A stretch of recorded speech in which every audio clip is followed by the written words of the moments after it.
Garden City friends. I am going to read a story to you today. Arthur Writes a Story, written and illustrated by Marc Brown.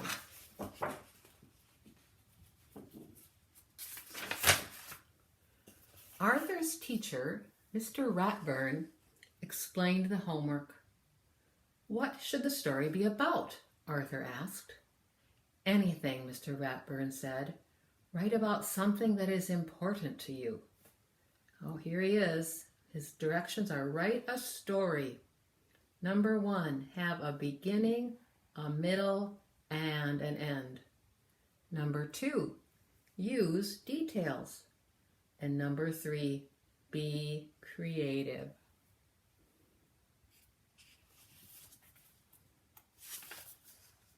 Arthur started his story the minute he got home. He knew exactly what he wanted to write. Oh, and here is what he wrote. How I got my puppy pal. I always wanted a dog, but first I had to prove I was responsible. So I started Arthur's pet business. My mom made me keep all the animals in the basement. It was a lot of work, but it was fun until I thought I lost Perky. But then I found her, and she had 3 puppies, and I got to keep one of them. That's how I got my dog pal. The end. Arthur read his story to D.W. "That's a boring story," D.W. said. "Does it have to be real life? Because your life is so dull." "I don't want to write a boring story," said Arthur. "If it were me," D.W. suggested, "I'd make the story about getting an elephant."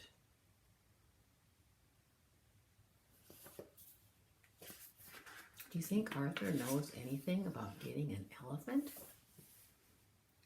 The next day, Arthur read his story to Buster. "Did you like the part about the elephant puppies?" he asked. "It's okay, I guess," said Buster. "I'm writing a cool story about outer space."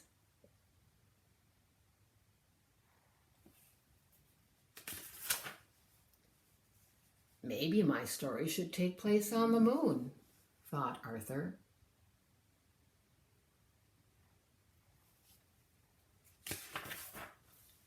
On Wednesday, Arthur read his newest story to the brain. Scientifically speaking, elephants would weigh less on the moon, but wouldn't float that high, said the brain. "So you don't like it?" asked Arthur. "A good story should be well researched," said the brain. "Like mine, if I had a pet stegosaurus in the Jurassic period."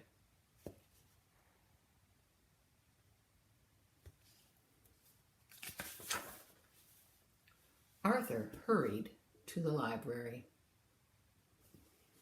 "What are all those books for?" asked Francine. "Research," said Arthur.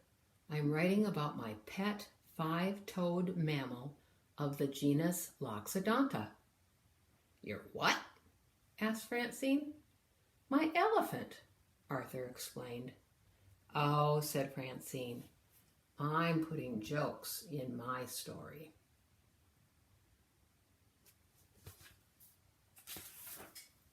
All through dinner, Arthur worried about his story. "Please pass the corn," said Father. "Corn! That's it," said Arthur.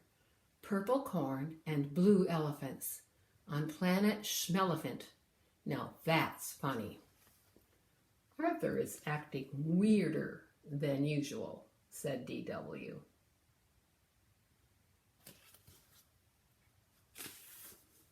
On Thursday, everyone at the Sugar Bowl was talking about their stories. "Last year, a kid wrote a country western song for her story," said Prunella, "and she got an A+. "How do you know?" asked Arthur. "That kid was me," explained Prunella. "Mr. Ratburn said I should send it to a record company. It was that good." Wow, said Arthur.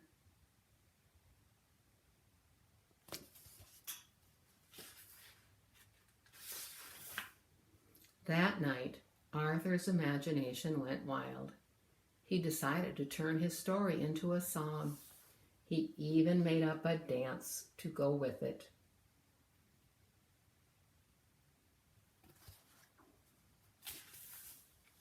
Later, he tried it out on his family.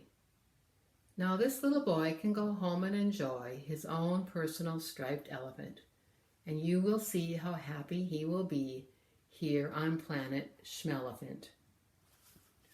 Well, said Arthur, what do you think?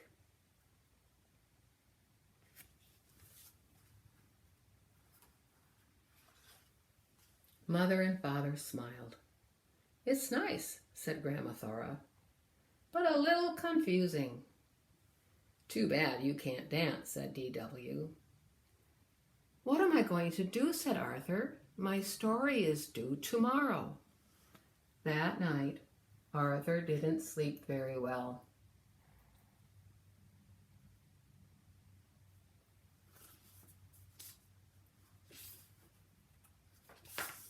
The next day, Arthur worried until Mr. Ratburn finally called on him.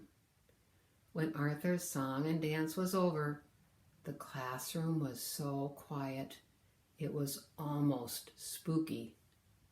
Binky raised his hand. Did that really happen?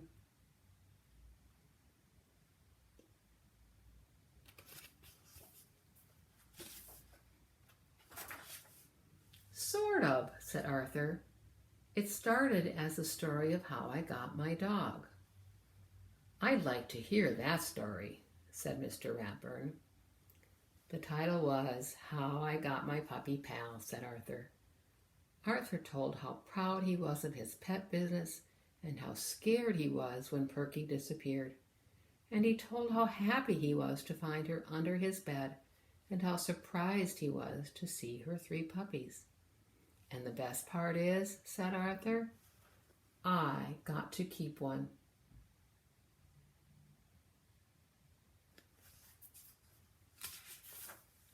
Buster said, I like that story better than your other one. Great story, said Binky. I think Arthur's story was the best. Good work, said Mr. Ratburn. Of course, I expect you to write it all down by Monday. Then Mr. Ratburn gave Arthur a gold sticker. Oh, and one more thing.